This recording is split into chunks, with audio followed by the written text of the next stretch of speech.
ಜನನಿ ಸುದ್ದಿವಾಹಿನಿ ವೀಕ್ಷಕರಿಗೆ ನಮಸ್ಕಾರ. ನಾನು ರಮೇಶ್ ಹೆಗಡೆ ಗುಂಡುಮಲೆ. ಮೊದಲಿಗೆ ಮುನ್ನೋಟ. ಸಾಗರ ಶಾಸಕ ಬೇಳೂರು ಅಧ್ಯಕ್ಷತೆಯಲ್ಲಿ ಅಭ್ಯಂತರರ ಸಭೆ. ಮಾಹಿತಿ ನೀಡಿದ ಶಾಸಕರು, ಇನ್ನೊಂದು ವಾರದಲ್ಲಿ ಆರಂಭ ಮಾರ್ಕೆಟ್ ರಸ್ತೆ ಅಗಲೀಕರಣ ಕಾಮಗಾರಿ. ಮಳೆ ಮುಗಿಯುತ್ತಿದ್ದಂತೆ ರಾಷ್ಟ್ರೀಯ ಹೆದ್ದಾರಿ. ಸಾಗರ ತಾಲೂಕು ಜಂಗಮ ಮಹಿಳಾ ಸಮಾಜದ ವಾರ್ಷಿಕೋತ್ಸವ ಸಭೆ. ಬಳಸಕೋಡು ಮಠದ ಶ್ರೀಗಳ ಸಾನ್ನಿಧ್ಯ. ನಗರಾಧ್ಯಕ್ಷೆ ಮೈತ್ರಿ ಪಾಟೀಲ್, ಪಂಚಾಕ್ಷರಯ್ಯ, ಅರುಣ್ ಹಿರೇಮಠ್ ಮಾತು. ಸಮಾಜದ ಬೆಳವಣಿಗೆ ಸಂಘಟನೆಯೇ ದಾರಿ. ನಮ್ಮ ವಚನಕಾರರು ಹೇಳಿರುವ ವಚನಗಳ ಸಾಲುಗಳಲ್ಲಿರುವ ಸಂದೇಶವನ್ನು ನಾವು ಅನುಸರಿಸಿದರೆ ಸಾಕು, ಜಗತ್ತು ನಮ್ಮನ್ನು ಅನುಸರಿಸುವಂತಾಗಲಿದೆ. ಹಾಗಾಗಿ ಅಂತಹ ಶ್ರೇಷ್ಠ ಸಂಸ್ಕಾರವನ್ನು ರೂಢಿಸಿಕೊಳ್ಳುವಂತೆ ನಮ್ಮ ಮಕ್ಕಳಲ್ಲಿ ಶ್ರದ್ಧೆ ಬೆಳೆಸಬೇಕಿದೆ ಎಂದು ನಗರಸಭೆಯ ಅಧ್ಯಕ್ಷೆ ಮೈತ್ರಿ ವಿ ಪಾಟೀಲ್ ಹೇಳಿದರು.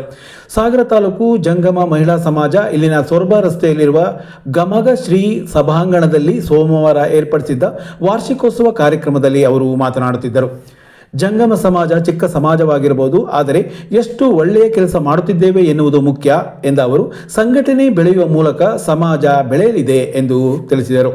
ನಿವೃತ್ತ ಪ್ರಾಚಾರ್ಯ ಪಂಚಾಕ್ಷರಯ್ಯ ಅವರು ಮಾತನಾಡಿ, ಸಮಾಜದೊಟ್ಟಿಗೆ ರಾಜಕೀಯ ಶಕ್ತಿ ಇಲ್ಲ ಎಂದರೆ ಯಾವ ಸಮಾಜವೂ ಮೇಲೇಳುವುದಕ್ಕೆ ಸಾಧ್ಯವಿಲ್ಲ ಎನ್ನುವ ಸತ್ಯದ ಕಾಲದಲ್ಲಿಯೂ ಜ್ಞಾನಕ್ಕೆ ಸರಿಸಮಾನವಾದ ಮತ್ತೊಂದು ಶಕ್ತಿ ಇಲ್ಲ ಎನ್ನುವ ಪರಮ ಸತ್ಯವನ್ನು ಅರಿತು ಇಡೀ ಸಮಾಜ ವಿದ್ಯಾವಂತ ಸಮಾಜವನ್ನಾಗಿಸುವ ಆ ಮೂಲಕ ಮಾದರಿಯಾಗುವ ಕಾರ್ಯ ಆಗಬೇಕು.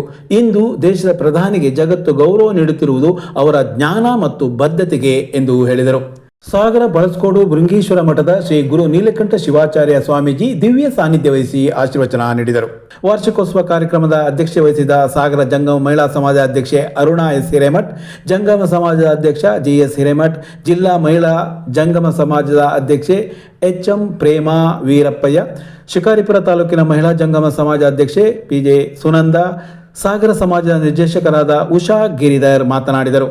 ಉಪಾಧ್ಯಕ್ಷರಾದ ನಿರ್ಮಲಾ ನಟರಾಜ್, ಕಾರ್ಯದರ್ಶಿ ಪ್ರಿಯಾ ರವಿ, ದಾಕ್ಷಾಯಿಣಿ ಗದಿಗಯ್ಯ, ಶಕುಂತಲಾ ಮತ್ತಿತರರು ಹಾಜರಿದ್ದರು.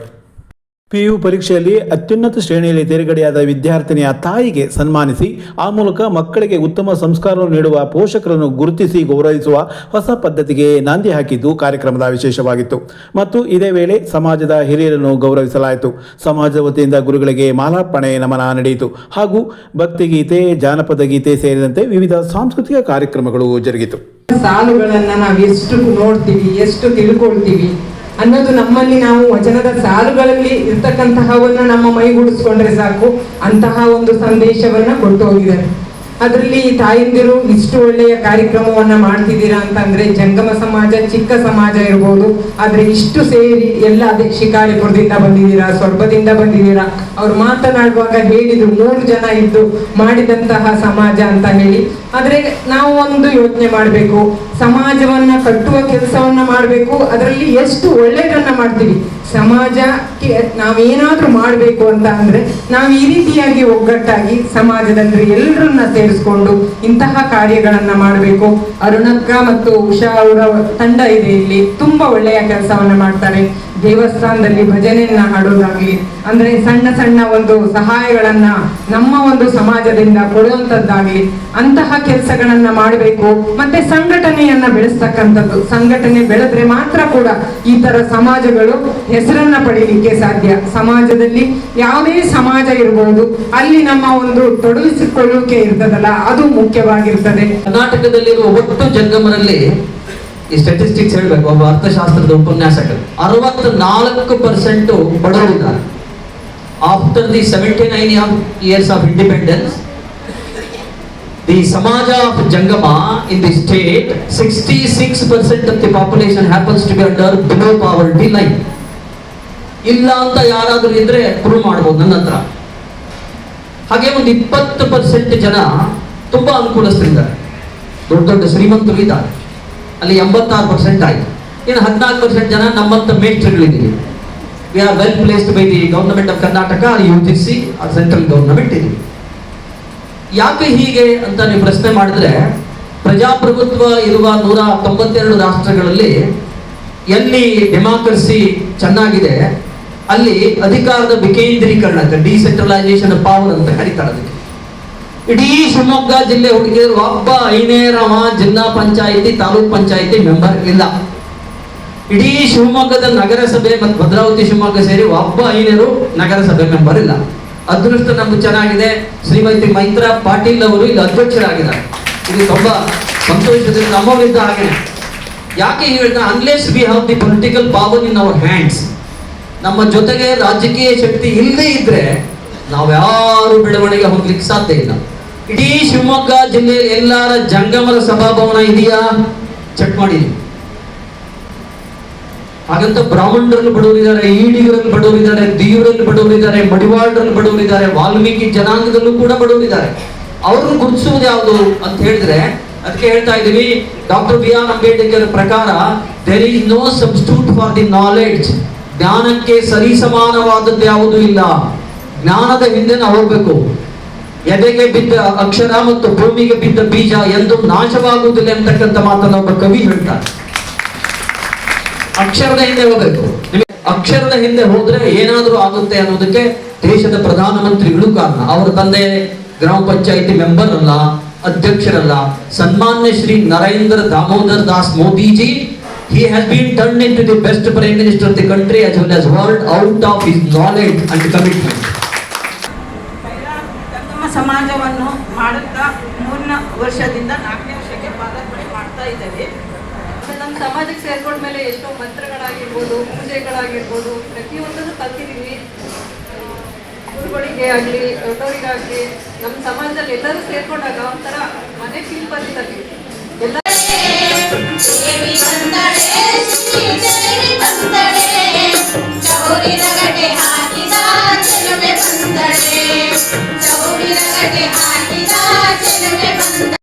ಇನ್ನೊಂದು ವಾರದಲ್ಲಿ ಇಲ್ಲಿನ ಮಾರ್ಕೆಟ್ ರಸ್ತೆ ಅಗಲೀಕರಣ ಕಾಮಗಾರಿ ಆರಂಭವಾಗಲಿದೆ. ಜೊತೆಗೆ ಮಳೆಯಿಂದ ಹಾನಿಯಾಗಿರುವ ಎಲ್ಲ ರಸ್ತೆಯನ್ನು ದುರಸ್ತಿಗೊಳಿಸುವ ಕಾರ್ಯ ಶೀಘ್ರ ನಡೆಯಲಿದೆ ಎಂದು ಅರಣ್ಯ ಕೈಗಾರಿಕಾ ಅಭಿವೃದ್ಧಿ ನಿಗಮದ ಅಧ್ಯಕ್ಷ ಶಾಸಕ ಬೇಳೂರು ಗೋಪಾಲಕೃಷ್ಣ ಅವರು ಹೇಳಿದರು. ಇಲ್ಲಿನ ಪ್ರವಾಸಿ ಮಂದಿರ ಸಭಾಂಗಣದಲ್ಲಿ ಸೋಮವಾರ ರಾಷ್ಟ್ರೀಯ ಹೆದ್ದಾರಿ, PWD ಮತ್ತು ಸಣ್ಣ ನೀರಾವರಿ ಇಲಾಖೆಯ ಪ್ರಗತಿ ಪರಿಶೀಲನೆ ನಡೆಸಿ ಅವರು ಮಾತನಾಡುತ್ತಿದ್ದರು. ಕಳೆದ 30 ವರ್ಷಗಳ ನಂತರ ಅತಿ ಹೆಚ್ಚು ಮಳೆ ಬಿದ್ದಿದ್ದು ರಸ್ತೆ, ಸೇತುವೆ ಸಂಪೂರ್ಣ ಹಾಳಾಗಿದೆ. ಮಳೆ ಮುಗಿದ ನಂತರ ರಸ್ತೆ ಪುನರ್ ನಿರ್ಮಾಣಕ್ಕೆ ಚಾಲನೆ ನೀಡಲಾಗುತ್ತದೆ ಎಂದರು. 2 ವರ್ಷಗಳಿಂದ ರಸ್ತೆ ಅಭಿವೃದ್ಧಿಗೆ ಕೇಂದ್ರ ಸರ್ಕಾರ ಮತ್ತು ಸಂಸದರಿಂದ ಯಾವ ಹಣವೂ ಬಂದಿಲ್ಲ. ಈ ಹಿನ್ನೆಲೆಯಲ್ಲಿ ರಾಜ್ಯ ಸರ್ಕಾರದ ಪ್ರಗತಿ ಪಥ ಯೋಜನೆಯಡಿ ರಸ್ತೆ ಅಭಿವೃದ್ಧಿ ಕೆಲಸ ಮಾಡಲಾಗುತ್ತಿದೆ ಎಂದರು. KSRTC ಬಸ್ ನಿಲ್ದಾಣ ಅಭಿವೃದ್ಧಿಗೆ 4 ಕೋಟಿ ರು ಹಣ ಬಂದಿದೆ. ಟ್ಯಾಗೋರ್ ಕಲ್ಚರ್ ಸಭಾಂಗಣ ಕಾಮಗಾರಿಗೂ ಚಾಲನೆ ದೊರೆಯಲಿದೆ ಎಂದು ಅವರು ವಿವರ ನೀಡಿದರು. ಇದೇ ವೇಳೆ ವಿಶ್ವ ಅಭಿಯಂತರರ ದಿನಾಚರಣೆ ಅಂಗವಾಗಿ ಹಿರಿಯ ಅಭಿಯಂತರ TP ರಮೇಶ್ ಹಾಗೂ ಗುರುಕೃಷ್ಣ ಶೆಣೈ ಅವರನ್ನು ಶಾಸಕರು ಸನ್ಮಾನಿಸಿದರು. ಈ ಸಂದರ್ಭ ಅಭಿಯಂತರರಾದ ರಾಕೇಶ್, ಮೌನೇಶ್, ಪ್ರಶಾಂತ್ ಮತ್ತಿತರರು ಹಾಜರಿದ್ದರು.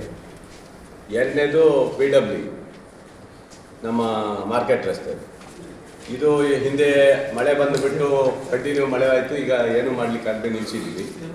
ಈಗ ತಕ್ಷಣ ನಮಗೆ ಇನ್ನೊಂದು 2-3 ತಿಂಗಳೊಳಗೆ ಹೈವೇ ರಸ್ತೆಯನ್ನು ಕ್ಲಿಯರ್ ಆಗಬೇಕು ಮತ್ತು ಮಾರ್ಕೆಟ್ ರಸ್ತೆಯನ್ನು ಈಗಾಗಲೇ ಹೊಡಿಲಿಕ್ಕೆ ಟೆಂಡರ್ ಆಗಿದೆ. ಈಗ ಅವನು ಯಾರೋ ಸಂತೋಷ ಅವನಂತೆ ಬಹುಶಃ ಇನ್ನೊಂದು ವಾರದಲ್ಲಿ ಹೊಡಿಲಿಕ್ಕೆ ಶುರು ಮಾಡ್ತಾನೆ.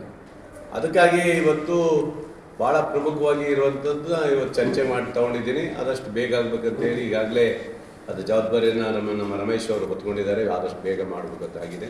ಯಾಕಂದರೆ ಪ್ರವಾಸಿಗರು ಸಾಗರಕ್ಕೆ ತುಂಬ ಜನ ಬರ್ತಾರೆ. ಅದಕ್ಕೋಸ್ಕರ ಈ ಹೈವೇ ರಸ್ತೆಗಳು ನಮ್ಮ ಮಾರ್ಕೆಟ್ ರಸ್ತೆ ಎರಡೂ ಆಗಬೇಕು. ಅದು ಒಂದು. ಅದ್ರ ಜೊತೆಗೆ ನಾವು ಇವತ್ತು ಭಾಳಷ್ಟು ಮಳೆಯಲ್ಲಿ ಈ ವರ್ಷ ಮಳೆ ಅಂದರೆ ಮೇ 18ರಿಂದ ಶುರುವಾಗಿದ್ದು ಮೊನ್ನೆವರೆಗೆ ನಿಂತಿದೆ. ಅಂದರೆ ಕಣ್ಣು ಬಿಟ್ಟರೂ ಮಳೆ ಶುರುವಾಗಿದೆ. ಅಂದರೆ ಇಷ್ಟೊಂದು ಮಳೆ, ಇಷ್ಟೊಂದು ನೀರು ಜೋಗದಿಂದ ಹೊರಗೆ ಬಿಟ್ಟಿದ್ದು ಡ್ಯಾಮಿಂದ ನೋಡಿದಿರಲ್ಲ. ನೀರು ಅಂದರೆ ಯಥೇಚ್ಛವಾಗಿ ಹೊನ್ನಾವರಕ್ಕೆ ಹೋಯ್ತು ಈ ವರ್ಷ. ಅಂದರೆ ಅಷ್ಟು ಮಳೆ ಆಗಿದೆ ಇವತ್ತು. ಭಾರಿ ಮಳೆ ಈ ವರ್ಷ. ಹತ್ತತ್ರ 30 ವರ್ಷದ ಮಳೆ ಆಗಿದೆ ಅಂತಲೇ ಹೇಳ್ತಾರೆ ಒಂದು ಆಗಿದೆ. ಅದರಿಂದ ಏನಾಗಿದೆ, ಭಾಳಷ್ಟು ಜಡ್ಪಿ ರಸ್ತೆಗಳು ಮತ್ತು ನಮ್ಮೆಲ್ಲ ರಸ್ತೆಗಳು ಹೊಂಡ ಬಿದ್ದು ಹೋಗಿದೆ, ಸ್ವಲ್ಪ ಹಾಳಾಗೋಗಿದೆ, ಕಿತ್ತೋಗಿದ್ದಾವೆ. ಯಾಕಂದರೆ ಸಹಜವಾಗಿ ಜಲ ಜಾಸ್ತಿ ಬಂತು ಈ ಸರಿ. ಅಂದರೆ ನೀರು ಭಾಳ ಹೆಚ್ಚಾಗಿದ್ದರಿಂದ ಜಲ ಜಾಸ್ತಿಯಾಗಿ ಹೋಗಿದೆ. ನಾವೊಂದಿಷ್ಟು ಗುಂಡಿ ಎಲ್ಲ ಮುಚ್ಚಿದ್ದೀವಿ ಆ ಸಂದರ್ಭದಲ್ಲಿ. ಆದರೆ ಅದು ನಿಲ್ಲಲ್ಲ, ಅದು ಯಾವುದೇ ಕಾರಣಕ್ಕೂ ನಿಂತಿಲ್ಲ. ಈಗಾಗಲೇ ಅವರಿಗೆಲ್ಲರಿಗೂ ಕರೆದು ಮಾತಾಡಿದ್ದೀನಿ. ಎಲ್ಲವಕ್ಕೂ ವ್ಯವಸ್ಥೆ ಇದೆ. ಯಾವ ರಸ್ತೆಗಳು ಹಾಳಾಗಿದೆ ಅವಕ್ಕೆಲ್ಲವಕ್ಕೂ ಒಂದು ರೀಚ್ ಇದೆ. ಇಲ್ಲಿಂದ ಇಷ್ಟುವರೆಗೆ ತಗೊಳ್ಳೋಕ್ಕಂಥ ಅವಕಾಶ ಇದೆ. ಅವಷ್ಟೂ ನಾವು ತಗೊಳ್ಳಿಕ್ಕೆ ಈಗಾಗಲೇ ಒಂದು 50 ಕಿಲೋಮೀಟ್ರ್ವರೆಗೂ ತಗೊಳ್ಳಿಕ್ಕೆ ವ್ಯವಸ್ಥೆಯನ್ನು ನಾವು ಮಾಡಿದ್ದೀವಿ. ಹಾಗಾಗಿ ಯಾವುದೇ ಹೊಂಡ ಗುಂಡಿನ ನಾವು ನಿಲ್ಲಿಸುವಂಥ ಪ್ರಶ್ನೆ ಇಲ್ಲ, ಅದನ್ನು ಮಾಡ್ತೀವಿ. ಆಮೇಲೆ ಈ ವರ್ಷ ಯಾವ ರಸ್ತೆಗಳು ಹಾಳಾಗಿದೆ ಮಾತಾಡಿ, ಯಾವ ರಸ್ತೆಗಳು ಹಾಳಾಗಿದೆ ಆ ರಸ್ತೆಗೆ ಸಂಪೂರ್ಣ ದುಡ್ಡು ಕಟ್ಟಿದ್ದೀರಿ ಸರ್. ಈಗ ನೋಡಿ, ಈಗ ನಮಗೆ ದುಡ್ಡು ಈಗ ಇದರಲ್ಲಿ ಬಂದಿದೆ, ಯಾವುದು SHDPಯಲ್ಲಿ ಸ್ಟೇಟ್ ಹೈವೇ, ಇದರಲ್ಲಿ ಸುಮಾರು 25 ಕೋಟಿ ರೂಪಾಯಿ ಬಂದಿದೆ. ಅದರಲ್ಲಿ ಇವತ್ತು ಈಗ ಏನು ರೀಚ್ಗಳಿದ್ದಾವೋ ಅವೆಲ್ಲವನ್ನು ಕೆಲವೊಂದು ಮುಗಿಸ್ಲಿಕ್ಕೆ ನಮಗೆ ಹಣವನ್ನು ಕೊಡಲಿಕ್ಕೆ ಅವಕಾಶ ಇದೆ. ಮತ್ತು 50 ಕೋಟಿಯಲ್ಲೂ ಸಹ ನಾವು ದುಡ್ಡು ಕೊಡಲಿಕ್ಕೆ ಅವಕಾಶ ಇದೆ, ರಾಜ್ಯ ಸರ್ಕಾರ ಕೊಟ್ಟಿದ್ದರಲ್ಲೂ ಇದೆ. ಹಾಗಾಗಿ ಇದನ್ನು ಇಡೀ ನಮ್ಮ 2 ತಾಲೂಕಿನಲ್ಲೂ ಸಹ ಯಾವುದೇ ರಸ್ತೆಗಳಿಗೆ ಬ್ಯಾಲೆನ್ಸ್ ಇರುವಂಥದ್ದಾಗಬಾರ್ದು ಅನ್ನೋ ರೀತಿಯಲ್ಲಿ ಇವತ್ತು ಚರ್ಚೆ ಮಾಡಿದ್ದೀನಿ. ಅಷ್ಟು ರಸ್ತೆಗಳು ಸಹ ನಾನು ರೆಡಿ ಮಾಡಿಕೊಡ್ಬೇಕು ಅನ್ನೋದು ಈಗ ತಾಲೂಕಿನ ಅಭಿವೃದ್ಧಿ ದೃಷ್ಟಿಯಲ್ಲಿ ಇಟ್ಟಿದ್ದೀವಿ. ಅದಕ್ಕೆ ಹಣನೂ ಇದೆ ಮತ್ತು ಕೆಲಸನೂ ಮಾಡಲಿಕ್ಕೆ ನಾವು ಮುಂದೆ ಇನ್ನೊಂದು ತಿಂಗಳು ಹೋಗಬೇಕು. ಇನ್ನೂ 1.5 ತಿಂಗಳ ಮಳೆ ಎಲ್ಲ ಸ್ವಲ್ಪ ಕಮ್ಮಿ ಆಗಬೇಕು. ಯಾಕಂದರೆ ಮಳೆ ಹೇಳೋಕ್ಕಾಗಲ್ಲ, ಒಂದೊಂದು ಸರಿ ಕಂಟಿನ್ಯೂ ಬಂದುಬಿಡುತ್ತೆ. ಅದರಿಂದ ಪ್ರಗತಿ ಪಥ ಆಗಿದೆ. ಆಮೇಲೆ ಪ್ರಗತಿ ಪಥ ರಸ್ತೆ 30 ಕಿಲೋಮೀಟ್ರ್ ಆಗಿದೆ. ಅದಕ್ಕೂ ಸಹ 20 ಕೋಟಿ ರೂಪಾಯಿ ಬಿಡುಗಡೆ ಆಗಿದೆ. ಅದು ಈಗಾಗಲೇ ಟೆಂಡರ್ ಶುರುವಾಗ್ತಾ ಇದೆ. ಅದನ್ನು ಸಹ ಮುಂದಿನ ಹಂತದಲ್ಲಿ ಒಳ್ಳೆ PMJC ಬರ್ತಾ ಇಲ್ಲ. ಈಗ ನಿಮ್ಗೆ ಗೊತ್ತಿದೆ, 2 ವರ್ಷ ಆಯಿತು ನಾವು ಸರ್ಕಾರ ಬಂದಾಗಿಂದ ಒಂದೇ ಒಂದು PMJC ರಸ್ತೆಯನ್ನು ಕೇಂದ್ರ ಮತ್ತು MP ಅವ್ರು ಕೊಡಲಿಲ್ಲ. ಇವತ್ತಿಗೂ ಅದು ದುಡ್ಡು ಬರಲಿಲ್ಲ. ಅವರಿದ್ದಾಗ ಬಂದಿತ್ತು, ಅಂದರೆ ನಾವಿದ್ದಾಗ ಬರಲಿಲ್ಲ. ಅಂದರೆ ರಾಜ್ಯ ಸರ್ಕಾರ ಧೋರಣೆಗಳು ಗೊತ್ತಾಗುತ್ತೆ. ಇಲ್ಲಿ ಪರವಾಗಿಲ್ಲ, ಅವರು ಕೊಟ್ಟಿಲ್ಲ ಅಂತೇಳಿ ನಾವೇನು ಕಣ್ಣು ಮುಚ್ಚಿ ಕೂತ್ಕೊಳ್ಳಲ್ಲ. ನಮ್ಮ ಹತ್ರ ದುಡ್ಡಿದೆ, ನಿಮ್ಮದೇನು ನಂಬ್ಕೊಂಡು ಇರೋಲ್ಲ, ನಾವು ಕೇಂದ್ರ ಸರ್ಕಾರದೇ ನಂಬ್ಕೊಳ್ಳಲ್ಲ. ನಮ್ಮದೇ ಆದಂಥ ಪ್ರಗತಿ ಪಥವನ್ನು ನಮ್ಮ ರಾಜ್ಯ ಸರ್ಕಾರ ಇವತ್ತು ಮುಖ್ಯಮಂತ್ರಿಗಳು ಮಾಡಿದ್ದಾರೆ ಮತ್ತು ನಮ್ಮ ಸಚಿವರಾದಂಥ ಪ್ರಿಯಾಂಕ ಖರ್ಗೆ ಅವರು ಸಹ ಮಾಡಿಕೊಟ್ಟಿದ್ದಾರೆ. ಆ 20 ರಸ್ತೆ ನಮಗೆ ತುಂಬ ಭಾಳ ಚೆನ್ನಾಗಾಗುತ್ತೆ. ಒಳ್ಳೆ PMJC ರಸ್ತೆಯ ರೀತಿಯಲ್ಲಿ ಉತ್ತಮ ರಸ್ತೆ, ಗುಣಮಟ್ಟದ ರಸ್ತೆಗಳನ್ನು ಅವರು ಕೊಟ್ಟಿದ್ದಾರೆ. 20 ಕೋಟಿ ರೂಪಾಯಿ ಕೊಟ್ಟಿದ್ದಾರೆ. ಹಾಗಾಗಿ ಅದು ಬಂದಿದೆ. MIಯಿಂದ ಮತ್ತೆ ಈ ಸರಿ ಮತ್ತೆ ನಮಗೆ ಸರಿ ಹಿಂದಿನ ಸಲ 14 ಕೋಟಿ ಬಂದಿತ್ತು. ಈ ಸರಿ 10 ಕೋಟಿ 80-90 ಲಕ್ಷ ಬಂದಿದೆ. 11 ಕೋಟಿ 10 ರೂಪಾಯಿ ಬಂದಿದೆ. ಮೊನ್ನೆ ಮತ್ತೆ ಬಿಡುಗಡೆ ಮಾಡಿದ್ದಾರೆ ರಾಜ್ಯ ಸರ್ಕಾರದಲ್ಲಿ ಮಂತ್ರಿಗಳು. ಅದು ಭಾಳ ಪ್ರಮುಖವಾಗಿ ಈ ಸರಿ ಮಳೆಗಾಲದಲ್ಲೆಲ್ಲ ಚಾನಲ್ಗಳಿಗೆಲ್ಲ ಕೊರೆದು ಹೋಗಿದೆ. ಆ ಕೊರೆದು ಹೋಗಿದ್ದರಿಂದ ಅದನ್ನು ಇವತ್ತು ರಿಪೇರಿ ಮಾಡುವಂಥ ದೃಷ್ಟಿಯಲ್ಲಿ ಮತ್ತು ಸಭಾಭವನ ಟ್ಯಾಗೋರ್ ಸಭಾಭವನ ಅಧಿಕಾರಿಗಳು 1 ವರ್ಷದಿಂದ ಅದು ಹಂಗೆ ಬರಲ್ಲ, ಹಿಂಗೆ ಬರಲ್ಲ, ಹಂಗಾಗಲ್ಲ, ಆ ದುಡ್ಡಾಗಲ್ಲ, ಈ ದುಡ್ಡಾಗಲ್ಲ ಅಂತ ಹೇಳಿ ಮೊನ್ನೆಯಿಂದ ಸ್ವಲ್ಪ ಆಗದ ಮಾಡೋದು ವಾಪಸ್ ತರೋದು ಮಾಡಿ ಕಳಿಸಿದ್ದಾರೆ. ಈಗ ಅದಕ್ಕೊಂದು ಹಂತ ತಂದಿದ್ದೀವಿ. ಈಗ ಅದು ನಾವು ಹೇಳಿದ್ದೆ ಅವ್ರಿಗೆ, ನೀವು ಅದರ ದುಡ್ಡು ನೀವೇ ಕೊಡಬೇಡಿ, ದುಡ್ಡು ನಮ್ಮ ಹತ್ರ ಇದೆ, ನೀವು ಯಾಕೆ ಅದು ಇದು ಮಾಡಿ ಕೊಡಲಿಕ್ಕೆ ಆದೇಶ ಕೊಡಲಿಕ್ಕೆ ಇಷ್ಟೆಲ್ಲ ಸದಾಶಿವ ಅಂತೇಳಿ ಗಲಾಟೆ ಮಾಡಿ ಬಂದಿದ್ದೀವಿ. ಈಗಾಗಲೇ ಅದು ನಾಡ್ದು ಅದನ್ನು ಮಾಡ್ತಾರೆ.